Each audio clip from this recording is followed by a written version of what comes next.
J'ai été VIOLE à cause d'un entretien d'embauche. Telle est l'histoire racontée par une de nos abonnés. Alors, si toi aussi tu as ton histoire et que tu aimerais partager avec nous, le numéro s'affiche en bas du petit écran.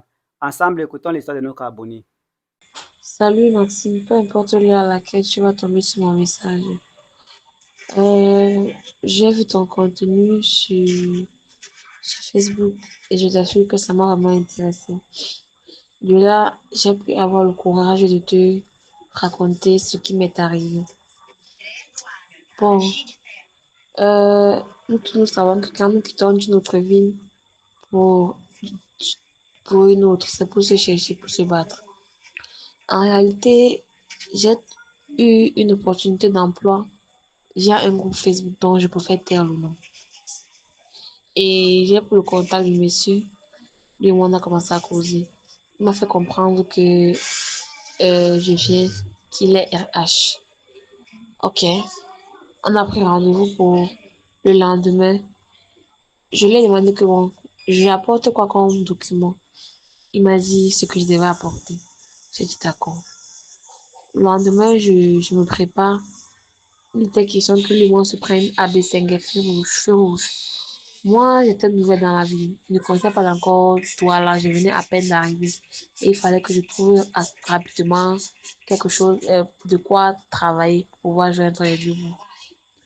Bon, c'est où je prends la moto. Je vivais à Lokbaba ce temps.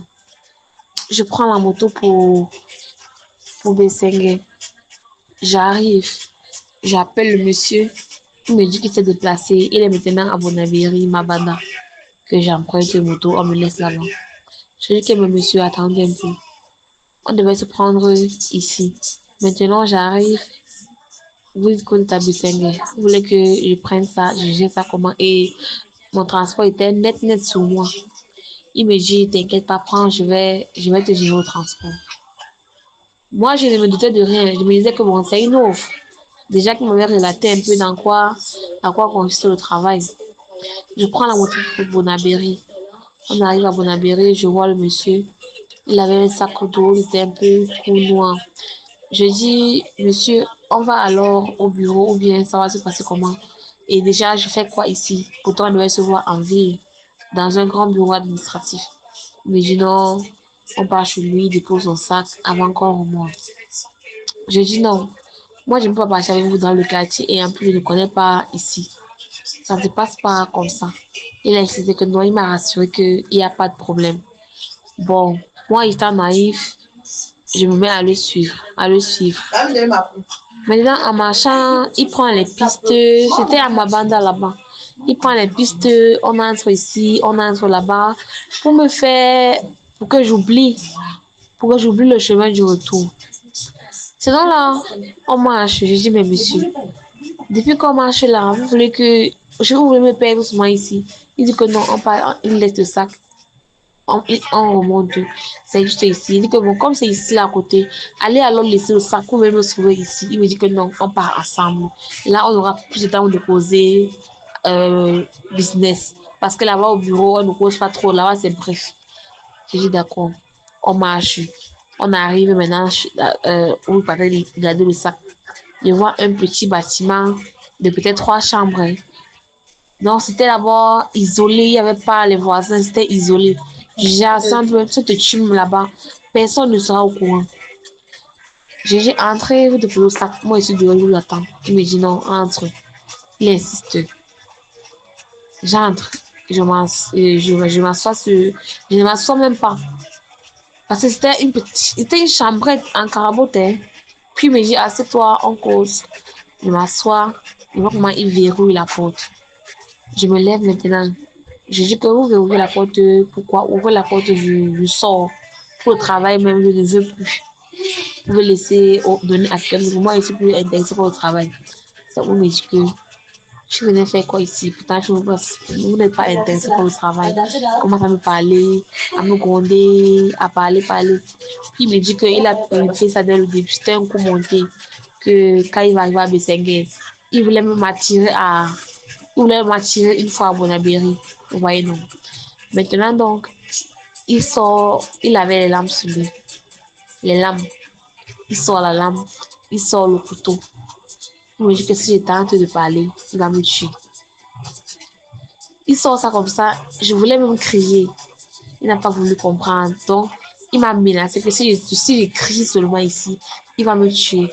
Et il va jeter mon corps dans la bourse. Et personne ne saura où je suis. Je me suis dit dans la tête que donc ce qui arrive souvent aux filles dehors là, c'est en train de m'arriver. Quand mes parents sont à mon village, ils vont me voir ici. Peut-être même voir mon cadavre quelque part. Bon, il m'a demandé de pas crier, donc il m'a menacé. Toute personne à ma place devait faire pareil.